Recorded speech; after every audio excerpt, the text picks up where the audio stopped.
In this video I will show you step by step how you can monetize and make money from your Twitter account. Now what we want to do is head over to our Twitter or X app. Once we do this, we will then click on our profile picture in the top left hand corner, come down to where it says settings and support, and then click on settings and privacy. Now once we do this, we will be on this page right here, and then what we can do from here is go down until you see the option for monetization. That will then bring you over to this page, and then as you can see, once we are on this page, you have got two options here. You've got subscriptions and you've also got ads revenue sharing. Now what you can do is go to the one that you think you would prefer, and then you will see the requirements once you click on it. As you can see on ad revenue sharing, you've got to subscribe to premium or be a verified organization, have at least 5 million impressions on your post within the last 3 months, and also have 500 followers.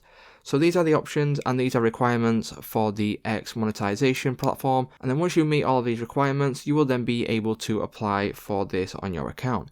So it's just that simple. That's how you can monetize your X account, guys, and start making money from your X account. So if this video did help you out, please leave a like on today's video, and I will see you in the next one.